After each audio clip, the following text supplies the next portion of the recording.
Okay, welcome back to another Japan Life reading vlog.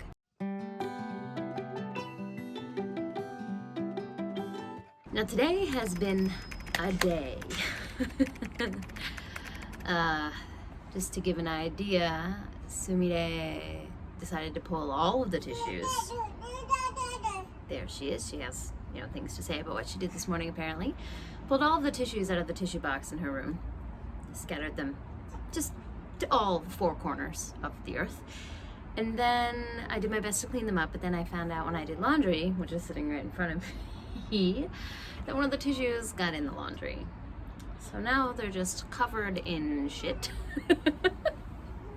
And that's all. That's my night. I'm gonna be lint rolling these all night. So love that for me. That's the kind of day I've had. But I wanted to start another vlog because I'm actually reading again pretty consistently. And of course, I have a broken binding package because that's half the reason why I start reading vlogs now.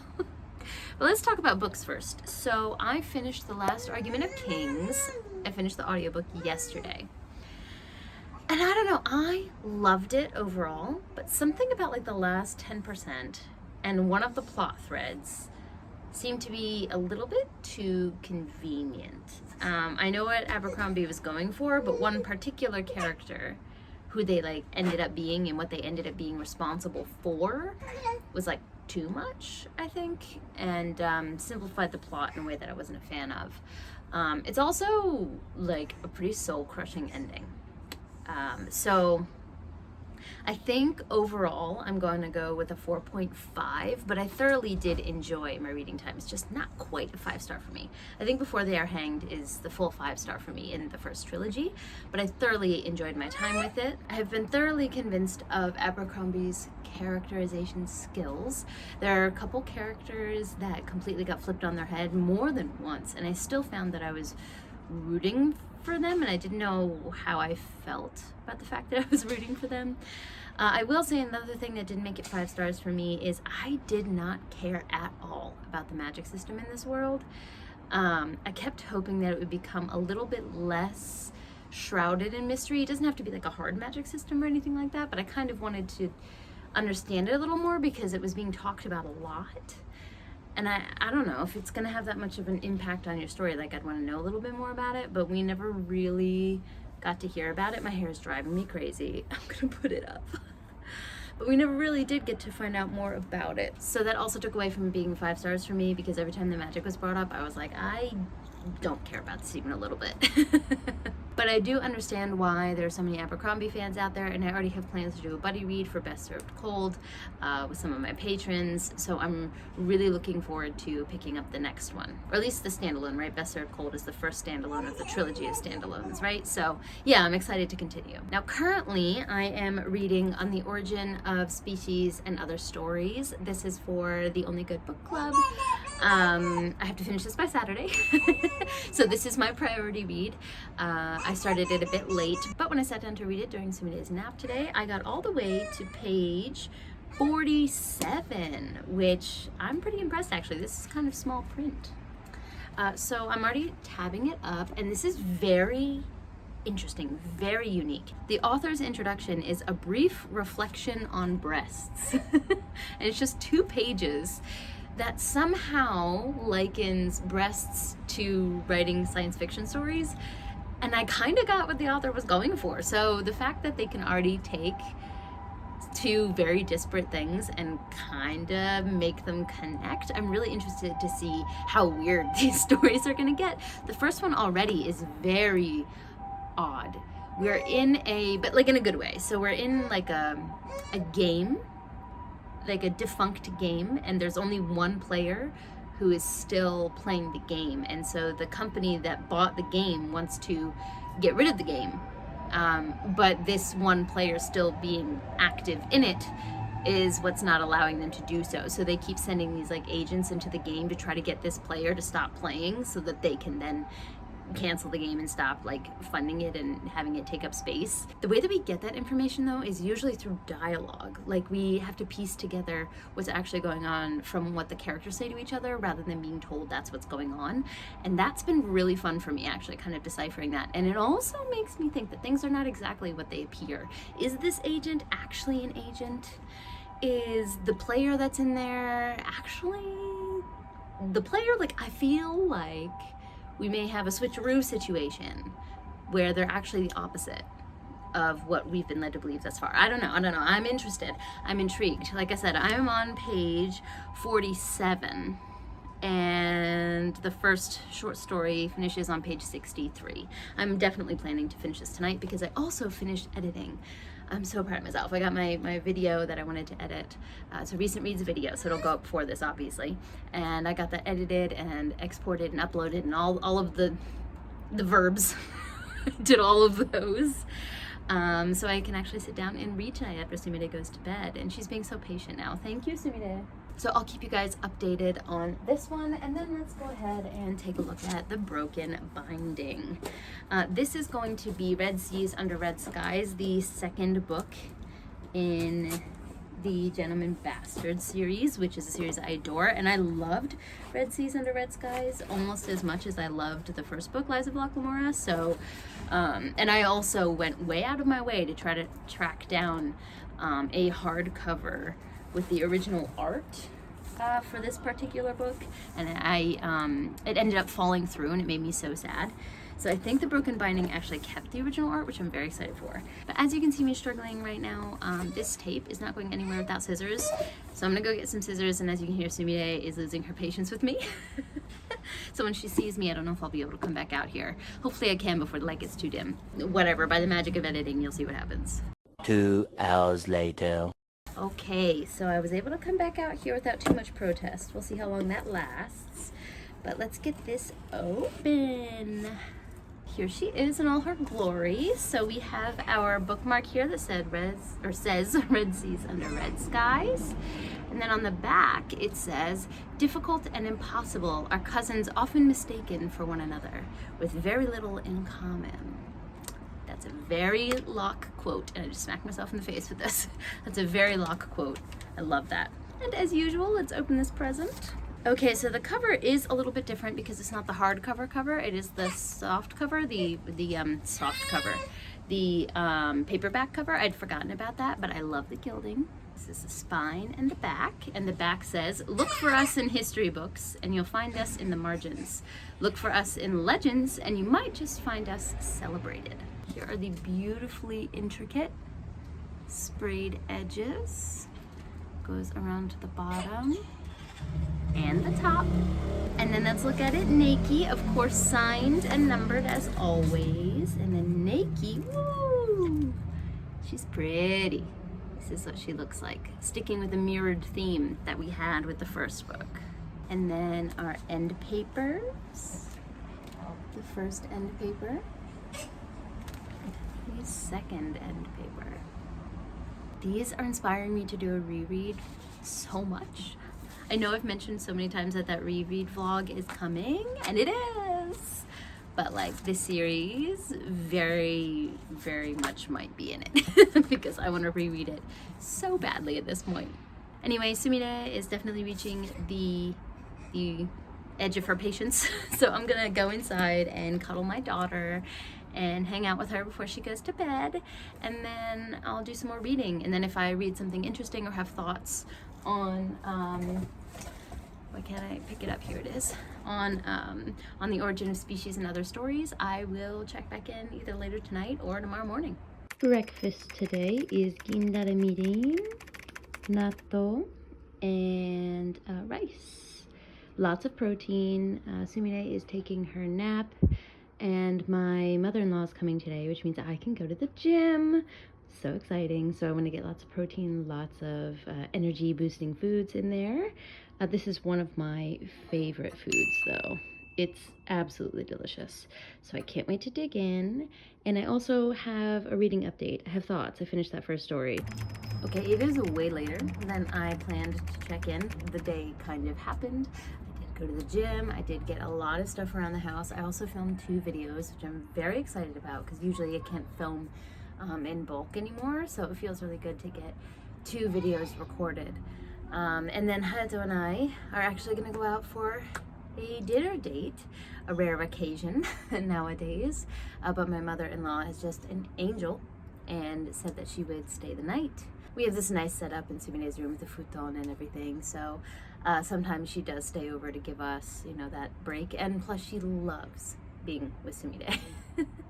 And usually I make like a nice dinner or whatever, but tonight we are going out to eat. We're gonna get yakiniku, and it has been a hot minute since we've gotten yakiniku, so we're both very excited. He's still at work, but should be home within the next hour, hour and a half, and then we're gonna go from there.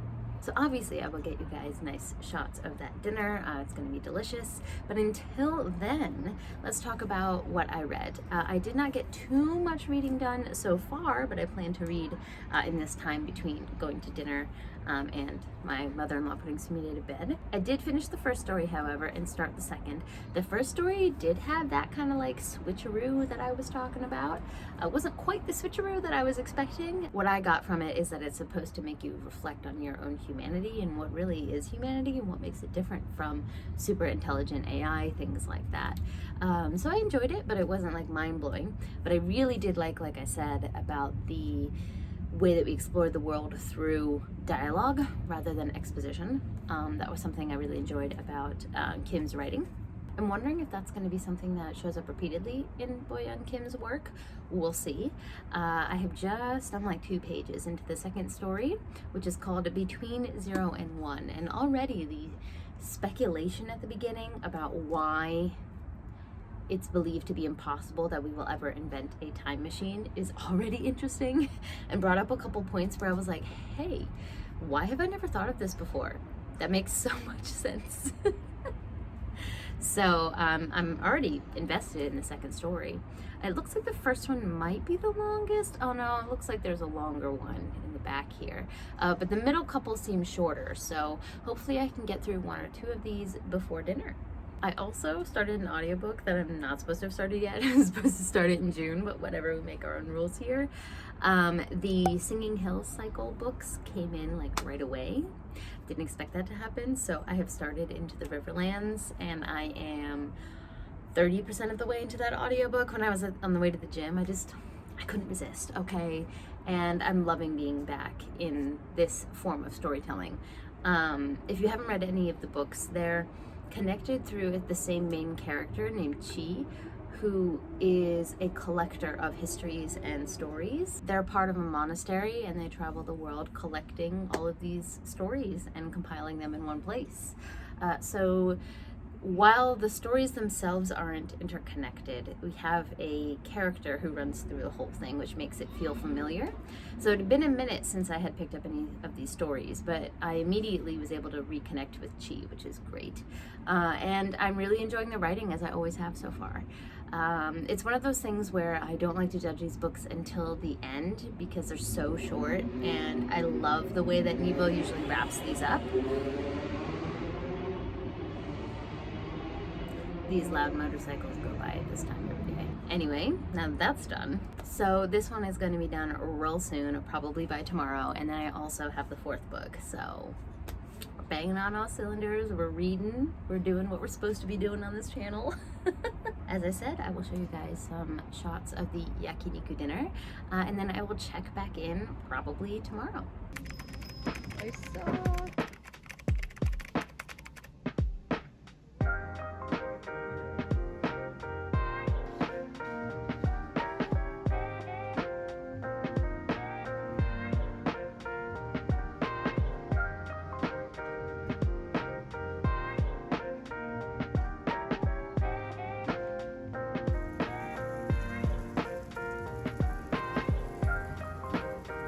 Unfortunately, I turned the camera on right when we had an oil drip flare up. Hello from the car. It's been a long time since I've done an update from a car going somewhere. Hayato and I decided to take a spontaneous trip to Aso. Yay! We love Aso National Park. We love hiking in the area. We love visiting it. It's about, what, an hour and a half drive to the area. And I have done vlogs before of us doing things there. But this time we've decided to stay at like a cottage, camping cottage thing. We might be able to barbecue. We're not quite sure. We're hoping that's the case. So we just kind of have like a big room that we've rented out so Sumire can roll around and do whatever she wants while we're there. And then we have a couple shrines that we would like to visit. We're gonna stay for 2 nights and 3 days. So we're treating ourselves. Hayato very rarely gets more than 1 day off of work in a row. And he has 3 this time, so party time. So it's been a long time since I've done a travel vlog with you guys, but it's actually gonna be one this time. And what am I reading? I am still reading The Origin of Species and Other Stories.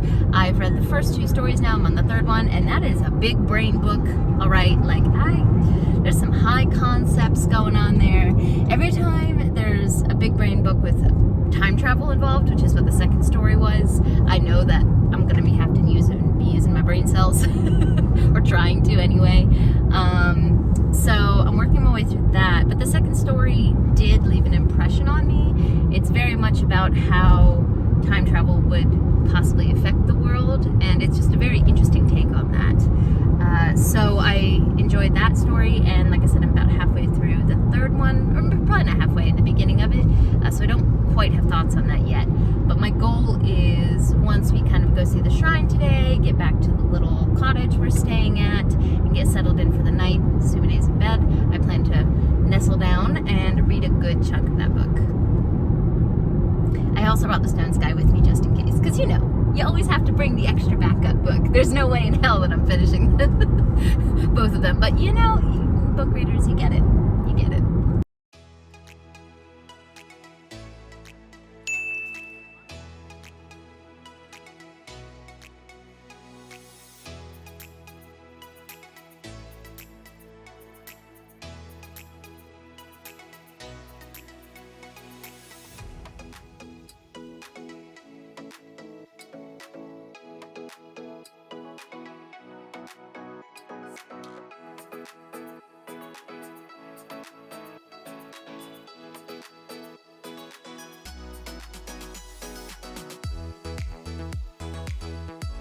These views of rice fields with mountains in the background are some of my favorite aspects to Japanese nature.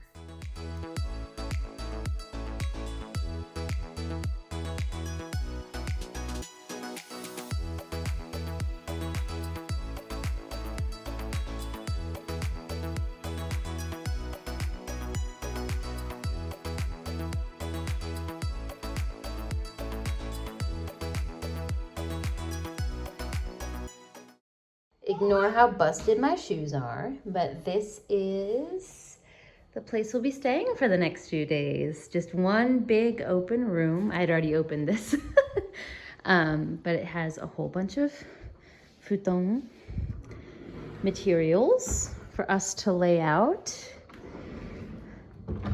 where we so please. It's got a fridge and a sink area and a stove. Of course, a fish grill, important.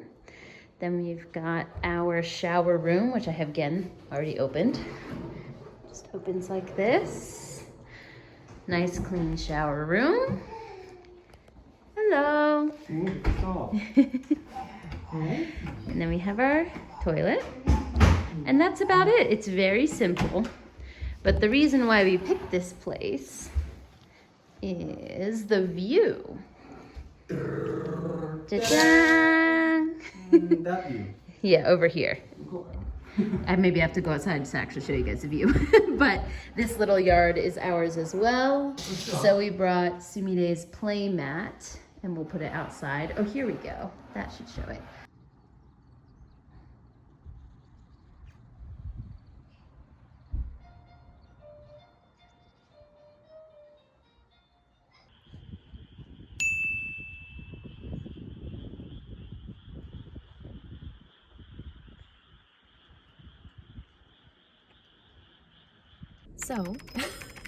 So last night was a little wild. We did not get to go to Aso Shrine like we wanted to. The place that we're staying is nice, but they don't like provide anything. It's a camping place, but even like for camping places, which we've stayed at before plenty times, it's just a kind of a weird vibe. The staff is a weird vibe, let's put it that way. But the place is beautiful. But also last night Sumire was not having it, did not want to sleep at all. And then there was an earthquake halfway through the night. So we had a slow start this morning, getting ourselves together. Sumire is asleep in the back there. Trying to make up for lost time last night. But we are at our first shrine of the day. We're going to try to hit 3 today. This first one is the one I'm most excited for, and then the next one is the one Heitate is most excited for, which is the oldest one. It's supposed to be the oldest one in Japan. But this one, I can never remember the name. Would you mind? Kamishikimi Kumanoza Jinja. That. Even as someone who's spoken Japanese for as long as I have, that name trips me up every time. But it's in the woods, it's got the moss-covered lanterns, like I think it's gonna be a vibe. So we're gonna there's a lot of stairs, so we're putting Sumire in the carrier, and we're gonna go check it out. Obviously, I'll get some shots for you guys.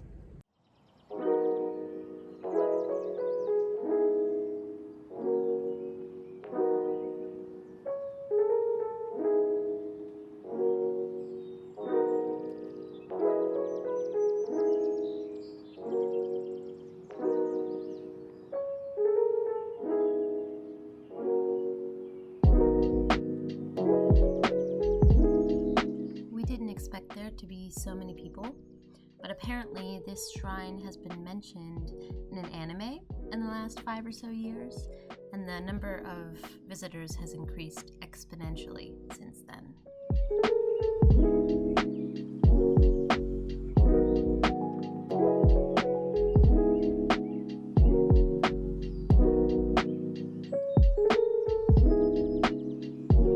This was me bowing as I walked through the Tori gate to show respect to the residential kami. I kind of forgot that I was holding a camera, so my bad.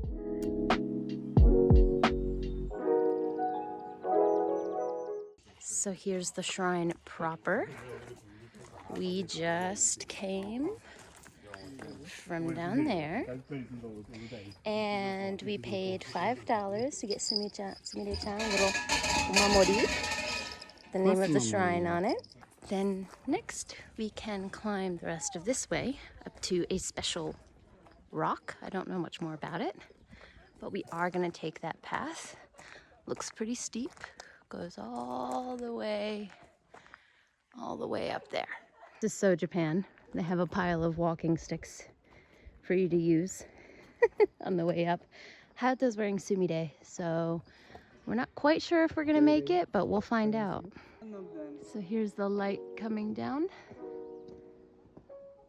through the gap in the trees in one direct line in front of the giant rock. Pretty damn cool. So I was wrong in the sense that I thought it was one big rock. That's just the main point. The point is that there's a big hole in a giant rock wall, and it's supposed to represent, as was written down below, supposed to represent being able to push through any obstacle.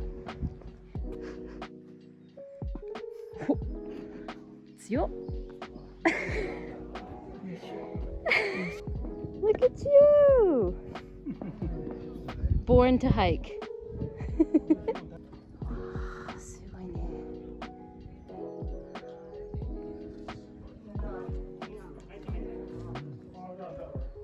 So if you guys don't know, in Japan there's a cute little thing that people do when they hike or when they visit shrines, and that's make little piles of rocks. You can see there's a whole bunch of them back there. I don't know if you can see in the camera, but going in there seems a little invasive. I don't know, into the shrines area, so we're gonna put one here. So let's see if I can find a rock. There we go. Here's one that's not covered in mud. And let's see if I can add to the top. I had to pick the big one. I didn't expect that. That was buried. Where are you gonna put it?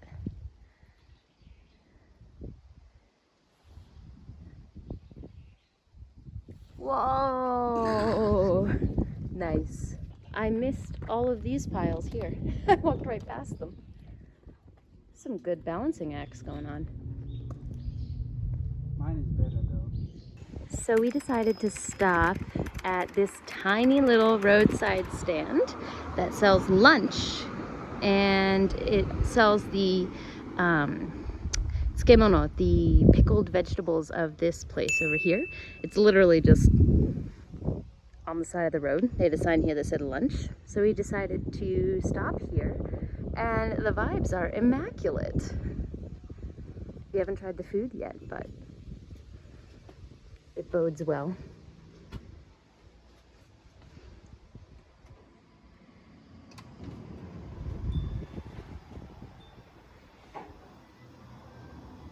So they had two types of teishoku here. We got one of each. And it comes with an array of the tsukemono that I mentioned, the pickled vegetables for us to try. And then... Tsukemono company. Yeah. And then this little one is having her apples and instant rice. Itadakimasu. More? More. Our set meal also came with a dessert, which is handmade hojicha. I love the foam at the top of this. This looks delicious. And a pudding, which I'm going to leave to Hayato because this is not my favorite texture. Flavor's great though. Okay, so the selfie stick wasn't going to work for this, so it's going to be much shakier than the previous check-ins have been. But it is my turn to wear the baby, and we're at the oldest shrine in Japan, in the middle of absolutely nowhere also. So we're gonna see what this looks like. We found out this shrine actually went through a renewal about 2 years ago, so everything looks a lot newer than you'd expect for a shrine claiming to be the oldest in the country, but still beautiful. Yeah.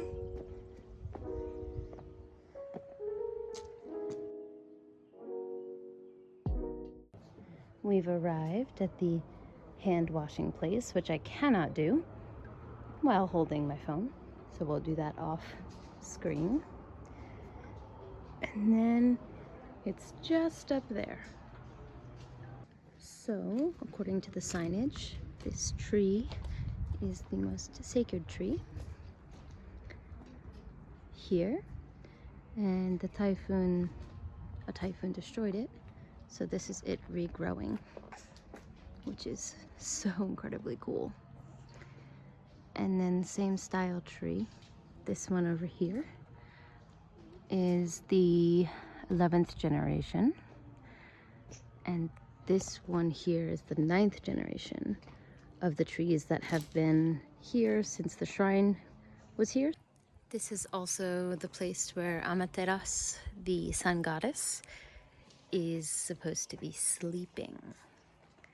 So this shrine here is her place of rest.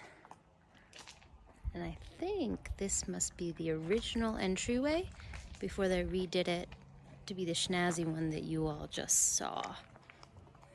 1 mile. You go down. So that was not the original entrance. It's actually another little path to a sacred pond. It's only 0.1 miles, so we're gonna go for it. We think we've got enough time before the sun sets. So wish us luck.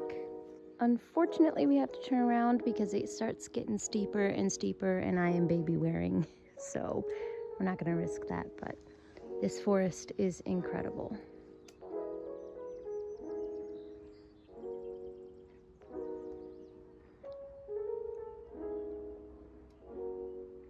So we found a view spot while driving on the mountain roads.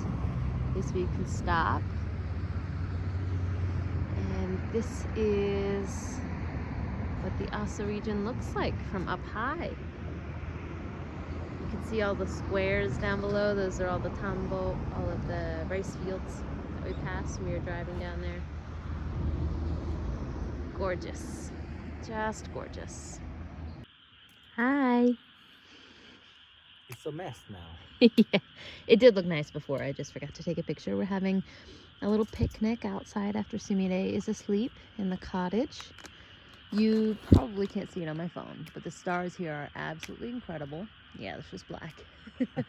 But they're gorgeous. So after we eat, we're gonna turn off that light and just hang out and look at the stars for a little bit. And then we have an early checkout tomorrow, so we gotta get to bed early. Here's our little barbecue. Had to make some yaki onigiri. Yay. It's not burned, so it's just onigiri. It will be yaki onigiri. Bata shoyu. Oishiso. We have checked out of our campground place, and today is the day that we try to hit everything on the way home. So we are at a place that we've been at before, and I think I've had it in another vlog quite a while ago. I'll have it linked down below, one of the travel vlogs pre this beautiful child behind us. But we have Shirakawa Suigen, which is a natural spring, and the water here is supposed to be absolutely delicious. And if you bring an empty water bottle, you can fill it up for free, and it's very pretty. It's also known to be a power spot, so it has those like energy giving vibes. If you know what I mean, you know what I mean. The girlies who get it. So we're gonna pop in there and get some water. Then we're gonna head over and try to eat at our favorite unagi place, which is an hour and a half away. Say you're a foodie without saying you're a foodie. But they open at 11 and only serve until they run out of food, which they do almost every day. So we're gonna go see if we can get that. And then finally on the way home, we're actually gonna hit a temple rather than a shrine, which it has the most Jizou-san, I think. I'm not sure about in all of Japan, but definitely in Kyushu. And I love Jizou-san, so we're gonna go check that out. But first, let's go get some spring water.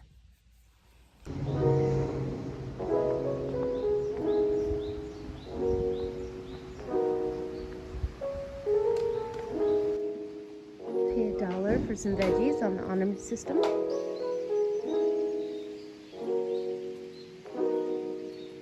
So here's the entryway. It is $1 to get in.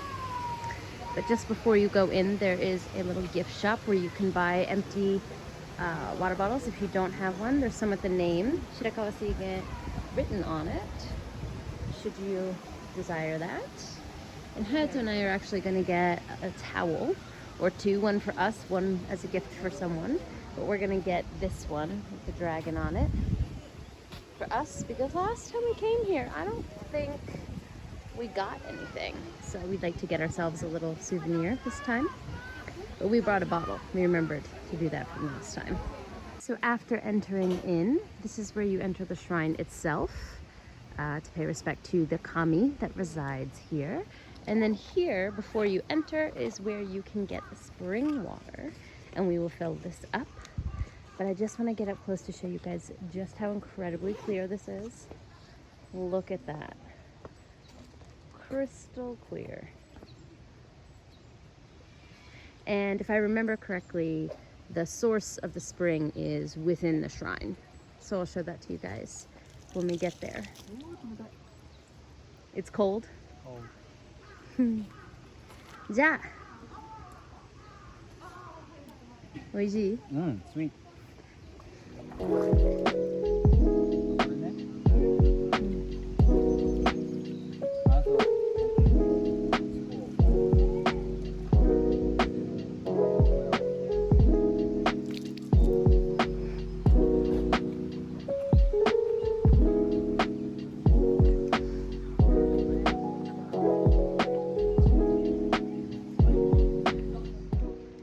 So I told you guys that I would show you the source. This is the source. Look at that beautiful blue hue. You can see from the ripples. Crystal clear. I don't know if you guys can see. The sand is moving. Ooh.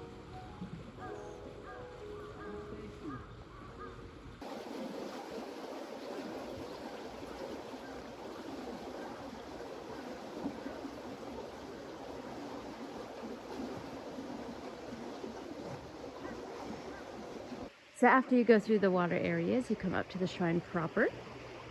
Haruto and I are going to make an offering, especially since we took some water.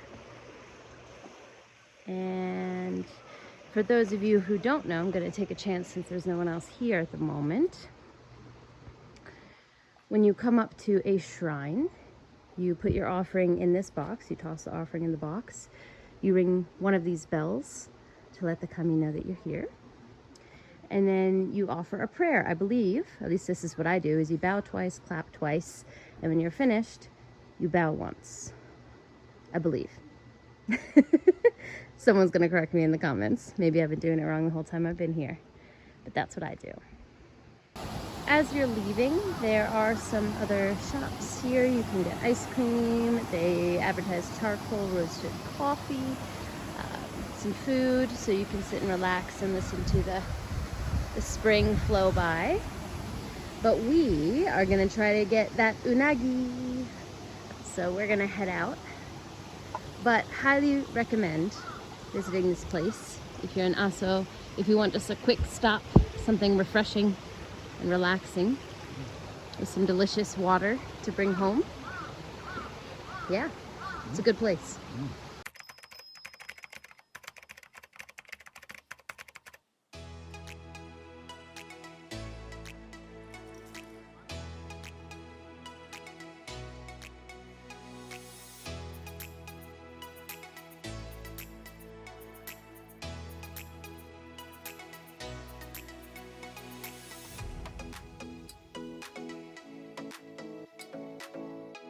So from here on, we are leaving Aso, and as you go higher up and go on top of the mountains, you get this beautiful overarching view, which then turns into these rolling green fields that sit on top of the crater itself. During the fall, which is our favorite season in Aso, these are completely golden.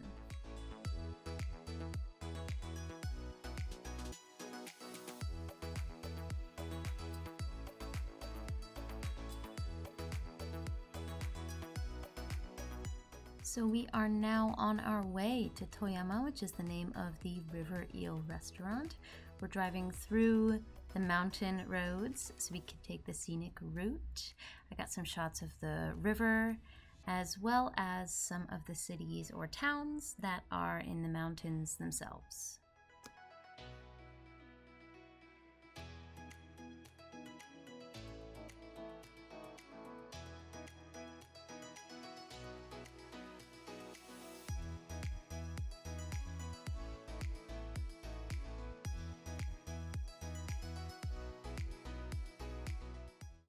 So we're about to arrive at Toyama, which is the unagi place. Do they have any left? Let's find out. We're hungry. We didn't eat a big breakfast and we didn't eat lunch in preparation. So we're really screwed if they've got nothing left.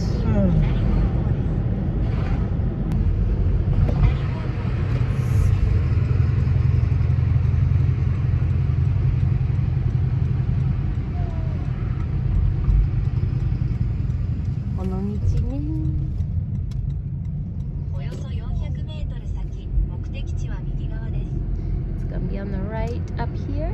ここです。多分大丈夫ね。多分ね。 Here's the moment of truth. We're gonna go see if they've got any left. It's a beautiful day though. So we just made it to the end of them having their most popular dish. They think they're gonna have it for us. They might run out and we might have to order something else. But if they have it, that would be wonderful. It's the river eel with the sauce already baked into the rice. But you can get it with white rice and you still get the eel. So we're hoping we can get the sauce soaked rice though. But this is the view while we wait. Not too shabby. She just changed the sign to say that they're out for the day. Whew. Safe, giri safe.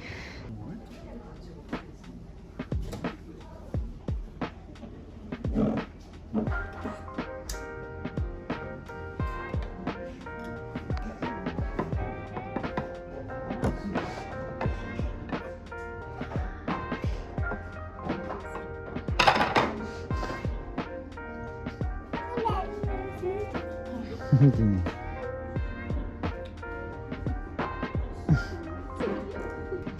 we did get the rice that we wanted. The one that already has the sauce in it. Ah, oishiso. Itadakimasu. Okay, so we just finished. There was only one group, two groups maybe that came in after, so we just made it. It was delicious. So now that we're all full, Sumire tried her first bit of unagi and she loved it. She asked for more. So now we are going to drive a little bit back the way we came and go east, yes, east to the place with all of the little Jizou-san. And then from there, we will make our way home. Probably eat out somewhere, depending on the time. I don't know, because when we get back, it'll be Sumire's bedtime just about, and we're gonna have to rush to keep her on a decent schedule. So we might eat out, we might eat at home, we'll see. But we're just gonna enjoy this beautiful drive. This one's in a great mood, so it's always a good sign.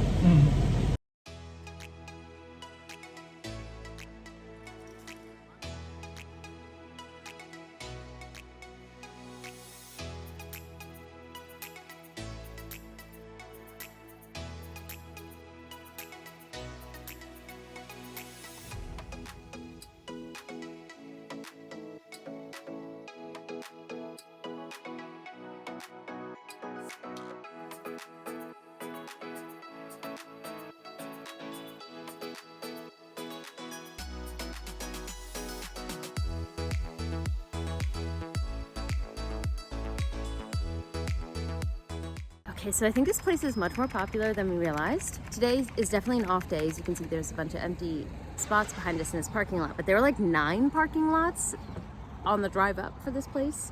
So on a busy day, clearly, they got lots of people coming in here. So yeah, there's a whole setup too. If you can see like behind me, the orange, like there were a whole bunch of orange rails on the drive up here. So I think, yeah, it's gonna be a really good spot. And we're definitely gonna have to get this little one, a little omomori, or a little Jizou-san statue. I don't think I mentioned it earlier, but Jizou is one of my favorite deities, beings. You have them on the shelf. Yes, I do have them on the bookshelf behind me all the times when all the time when I film. It's these little Buddha-looking statues. Obviously, they're not Buddha, but and they're based after the guardian of travelers and children, which I think is just wonderful. So when you go on hikes, you'll see them along the hiking trails sometimes. They're just, I don't know, they radiate good energy. I love them. So, very excited. This is kind of a stop for me. And we'll see what we see.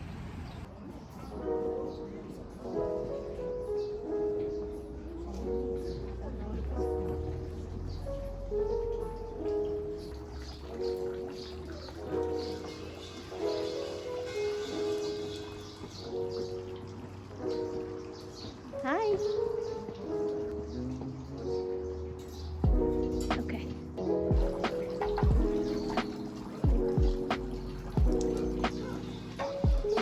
Hands have been cleansed. How are you? Still have hers. Okay.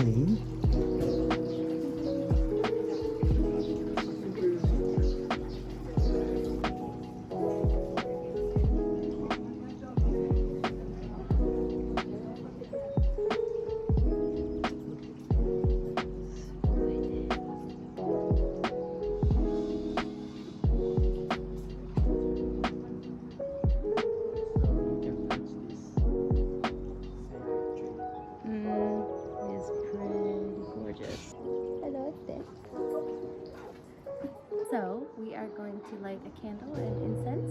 We got one for both of us, but this is actually, of course, for her, because this place is for her. So we're gonna go ahead and do that.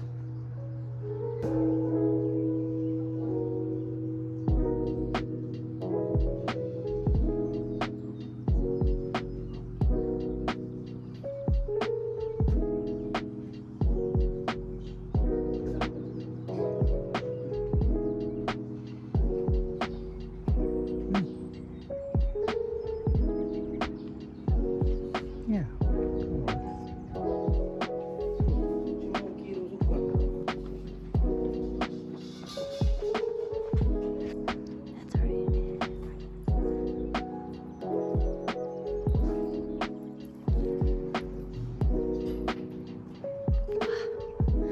There's so many.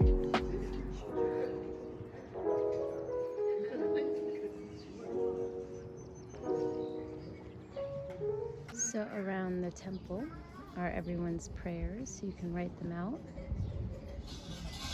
This one's asking for a cure for cancer. There's one not far from this one that says boat racer over and over again. I guess a kid wanted to become a boat racer. So this looks like it's the main area, and all of the Jizou-san are up here. You can pay to have one put here, but it's like $500-ish for a year. We're not going to be doing that today. And another form of praying is, I think what this woman here might be doing is you can walk around the temple 100 times praying, which is just incredible. Okay, so it's been about 2 days since we've got home from Aso. I just kind of got caught up in life when we got back, so I hadn't had time to update you guys. But I believe that the last clip you saw was us coming home from Aso. And I thought I would just talk a little bit more about like the details about where we went, because I don't think I did a very good job of that in the moment while we were there. So the place we were staying was Aguri Campground, and it was very bare bones. The place was clean and as advertised in that way. But when I say bare bones, I mean like there were no trash cans. Like we expected for there to be a larger trash place that you could like throw your trash out after you cleaned your place. There wasn't even that. Like you had to take all your trash home with you, which is a little much, we thought. Very Airbnb feeling, you know, when they're like, can you clean up after yourselves? And, you know, so it was a little much in that way, but the view was beautiful and it was private, and Sumire could roll around on the floor and on the grass. And so as you saw, I think in the clips, I think I took a clip of what the place looked like. Yeah, I'm pretty sure I did. So it was very nice to stay in such a beautiful place. Like I said, the rules were just a bit much. So we stayed there for 2 nights.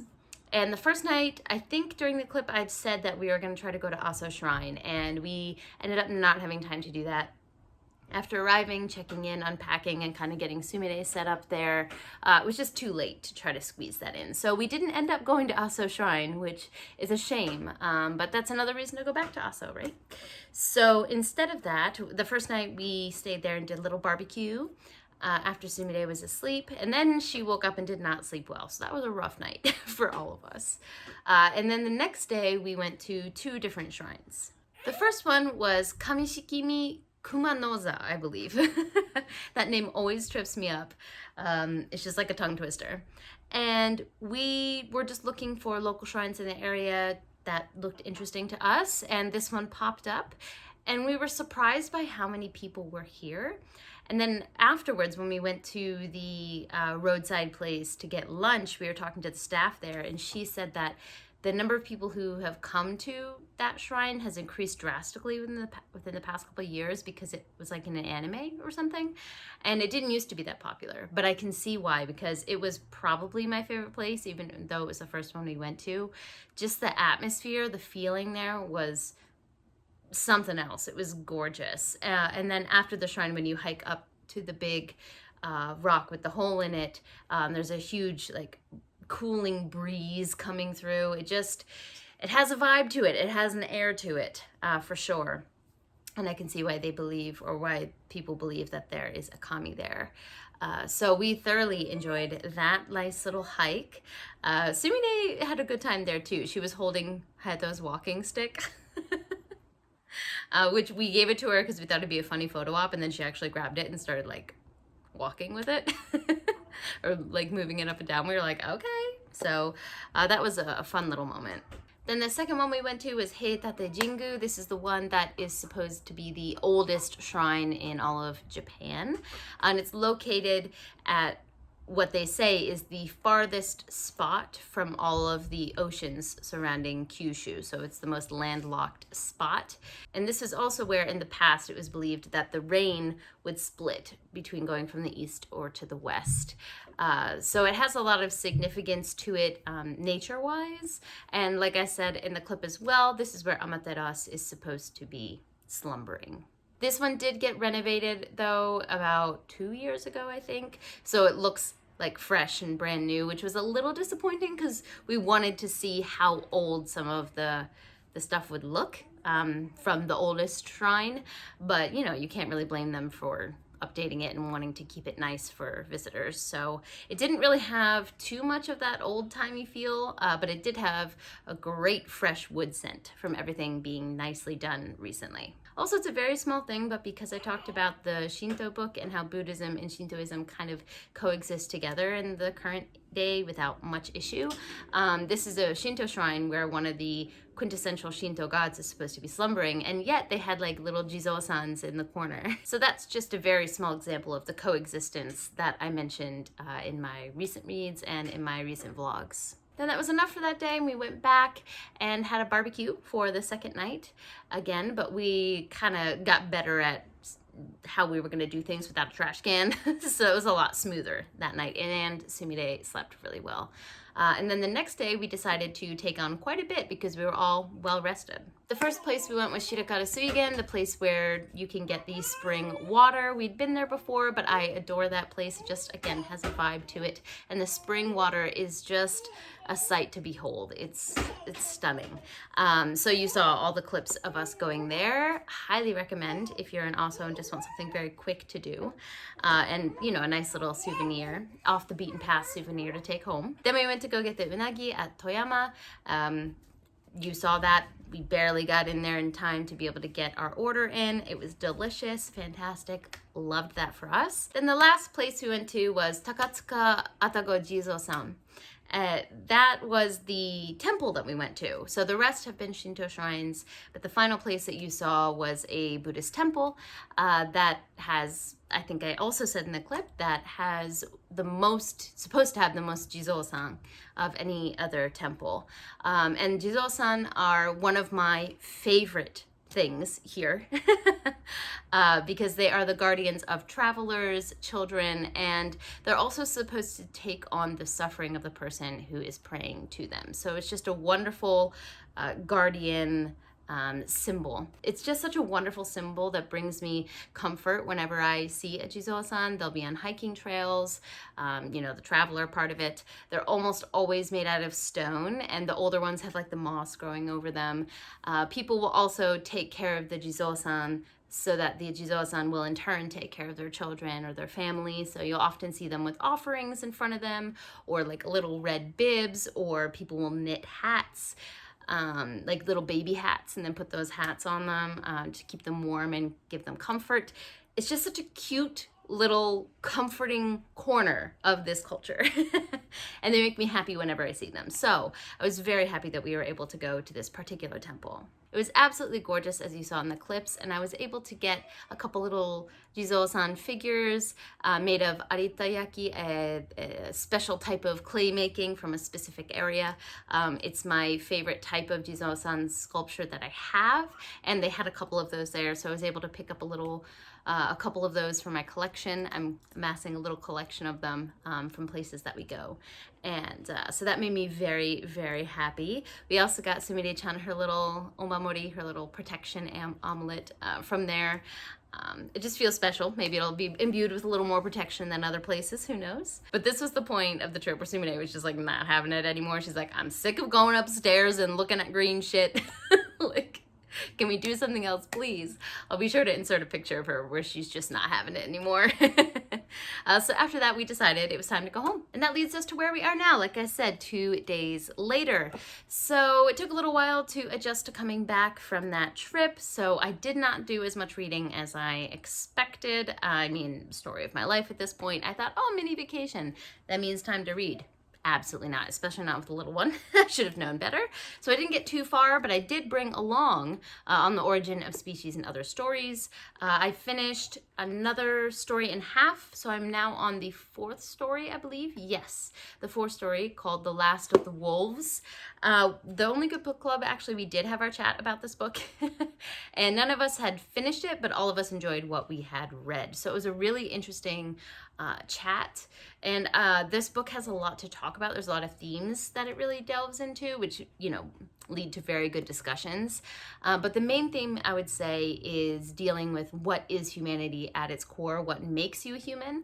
And Kim explores this through transformation, through AI, through time travel, really interesting angles of looking at what makes humanity what it is. The 3rd story I really enjoyed. It was an evolutionary myth, and I don't want to give anything away because it's quite short, but it made me wonder about Korean mythology. I know almost nothing about it, and I feel like that story was in conversation with a myth that's in existence, so it got me curious about that. So we love when reading inspires further reading, but I'm definitely going to be checking that out in the future. And then what I'm reading right now is Last of the Wolves, which, just like the evolutionary myth story before, deals with this idea of like transformation, physical transformation of a human, or of humans in general. Now, there's only a couple pages left of Last of the Wolves, and I'm not gonna pretend that I know what's going on. Like, I have no fucking idea. I'm very confused. There's like dragons that came in the past and took over humanity, but they're not the dragons that we would picture. They're called dragons, but I haven't seen them on page yet, so I'm not sure exactly what they are. But humans have taken on like this, some have taken on a more animal-like form with fur, and they're called mutts, but some humans are owned by said dragons, and they're like house pets, you know, of the dragons. And then there's people called wolves who ironically don't have any fur, and those are the ones that are supposed to know how to kill the dragons. So again, the world building's interesting. We're learning almost all of it through dialogue rather than through exposition, which again is a technique that I think is so interesting that Kim does, and it shows a lot of skill. I just don't know what the fuck is happening. And with only a couple pages left, I'm not sure if I'm gonna know. But I'm hoping to at least finish that story tonight. I will finish that story tonight. Let me speak it into existence. And then the next one is quite long, so we'll see. But it is the titular story on the origin of species. So I'm very excited to get to that one, hopefully tonight as well. I also started the audiobook of Into the Riverlands. It's very quick. I listened to about half of it the first time listening, and I'll probably listen to the other half once I go back to listening to it again, maybe tomorrow while I'm doing some chore at the house. But I will be sure to check back in with you guys once I make any kind of progress.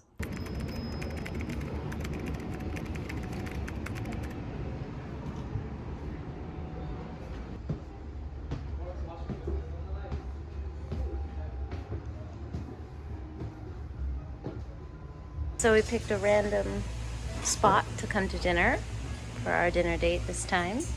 We got some sake to share, of course. And this is like the table service food. We haven't decided exactly what we're gonna order yet, but the environment's nice. They have tatami and it's horigotatsu, so you can put your feet down on the floor. It's my favorite kind of seating, so that's a positive point in their favor. So I'm leaving tonight's ordering completely to Hayato because he's worked in a restaurant that specialized in Washoku Japanese style food before, so he knows about how all this is made, and I don't know the minute details that makes one thing different from another. So I'm along for the ride for this. But so these are peppers that I was just informed are very quickly deep fried, just a little bit, then grilled, and then dipped in sauce. And we're eating it with katsuobushi. Yep. And grated daikon. This one I know. This is corn on the cob tempura. This is called corn. Is it? Yeah, it's yellow and it's sweet and the season is in summer. I see. For those of you watching who didn't know. And this is okra, which I love. Fried okra. So the last thing we ordered is this wild red snapper, which is boiled only? Grilled then boiled? With the sake. With sake. And it looks like some soy sauce. And it was recommended that we should start with the soup and then move to the fish. And then if we want, there's some soy sauce to dip it in after. Itadakimasu.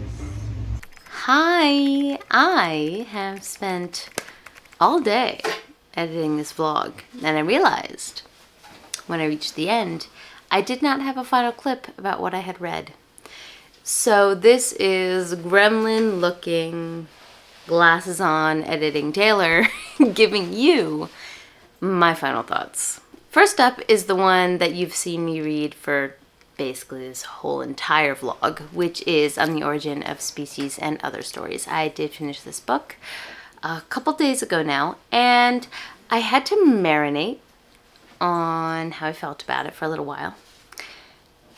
And I think I'm going to end up giving this either a 4 or 4.5 stars. It's not quite a 5, but the themes explored in here are fantastic. Kim is such a unique and interesting writer.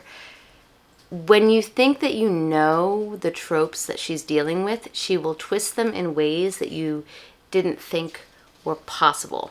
Like the last story in here, there's 2 stories that are connected, right? So there's On the Origin of Species, which is the titular story.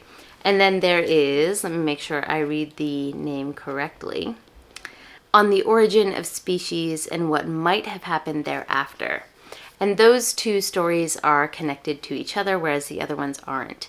And there is a little mini story in between that's not connected that kind of breaks up the 2. And honestly, one of my favorite stories of this entire collection. It's called Stars Shine in Earth's Sky.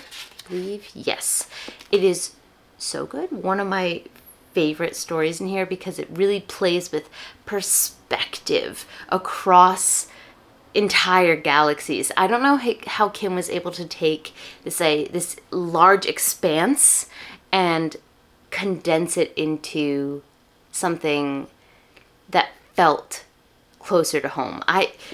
There is a lot of skill going on here. Anyway, let me back up. Clearly, I don't have my thoughts together from the way I'm talking about this. But The Origin of Other Species and then its companion story, the last story, that will stick with me for a really long time in a way that I don't want it to. Like, it was so visceral and so upsetting to me that, like, I wish I could forget it, but I can't. Because the themes and the ideas behind the event that happened are so good, so intriguing, so engaging. I am not surprised that Kim has like a cult following in her native language and is now getting her due diligence through translation. This is such an interesting collection of stories. I feel very similarly to this one, the way that I felt about Broken Stars, where there were some stories that I probably won't remember that I had read, but the ones that I remember, like, I'm a remember. So yeah, about overall 4.5 stars, but would highly recommend. The next book I finished was Into the Riverlands by Nivo. This is the 3rd installment in the Singing Hills cycle. And as I mentioned earlier in this vlog, I had listened to the first half when I first got it, and I listened to the second half in one sitting. These are about 3-hour audiobooks, and I listen on faster than 1 point speed, depending on my mood, but it's always faster than 1. So this went very quickly for me, and I really enjoyed this collection. Again, another 4.5. I say collection. It's technically one novella, but it is really a collection of short stories that all take place in this place called the Riverlands. What I really enjoyed about this novella is how Nivo couched so many mini stories within a mini story already and used this packaging to show us how myths are formed, how they grow and develop into their own thing depending on who's telling it and where they're telling it and who they're telling it to. And you may be there at the birth of a myth, but there's no way to tell what it might become in the hands of its teller.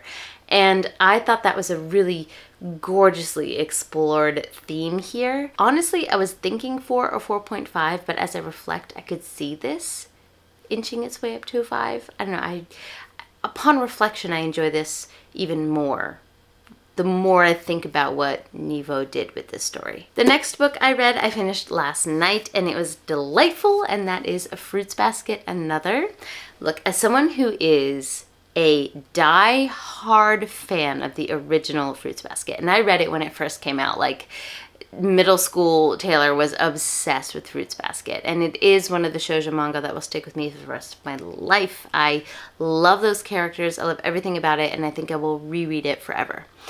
Having said that gush, I did not even know that there was a follow-up series that was released a good while ago. I think it's almost 8-9 years ago now when this first volume, or the first chapter of this volume, was released for free online, and then there was enough interest that they made 4 different book versions of this story. And it is, I think, 30 years later, so it's the next generation of Soma kids and their experiences. And is this revolutionary and new? No. Does this have the found family just goodness that the original Fruits Basket had? Absolutely. Takaya Natsuki knows what she's good at and leans into it, and I ain't mad about it, honestly. I feel like this series knows what it is, which is a spin-off of a well-beloved core storyline. There were the right amount of nods, Easter eggs, cameos to kind of keep people interested, like myself, who just wish we could read the original series again, as well as a couple different fresh perspectives and situations. That kept it feeling like we weren't rereading the original series. So again, I feel like it knows what it is. It does it well.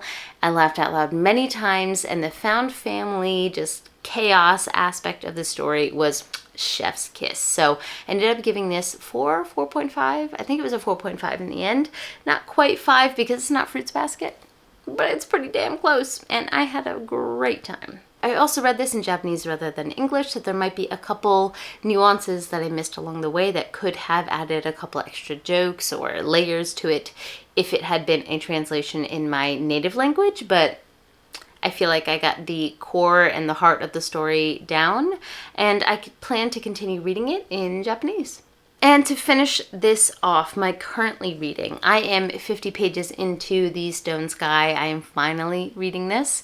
And just like the other books in the Broken Earth trilogy, I'm not enjoying the feelings this book is bringing out of me, but I also can't put it down. And that's how I felt about this entire series. Like, I'm not having like fun when I'm reading it because this book challenges me. The themes of motherhood, parenthood, cyclical violence, like these are not light things. But I also need to know what happens, and it's compulsively readable. It's also extremely intelligent, like such a smart series, so I can't wait to see what Jemison does with the end threads here. So I am 50 pages in, so I am here. Not that far into it, but I only read that in 2 sittings. So clearly I am eating this up, and this is my main read right now. And also the continuing buddy read of Darkness and Light. That's still going, making very slow progress. Don't have extra thoughts right now, but I'm sure that I will in my next 2-week vlog. This is another quite long vlog, but I'm actually really proud of it. As I said, I spent most of today editing it. I love the way that the different travel portions came together, and I'm glad that I could actually include a true travel portion this time around, within Japan anyway, because I haven't been able to do that in quite some time. Let me know in the comments down below what you're reading, where you've been traveling, what you've been doing, basically any thoughts on your mind. I would love to chat in the comments down below. Don't forget to like, subscribe, and click that bell. I'd love to have you as part of this community, and I appreciate it. But for now, I'm gonna head out. Jenny.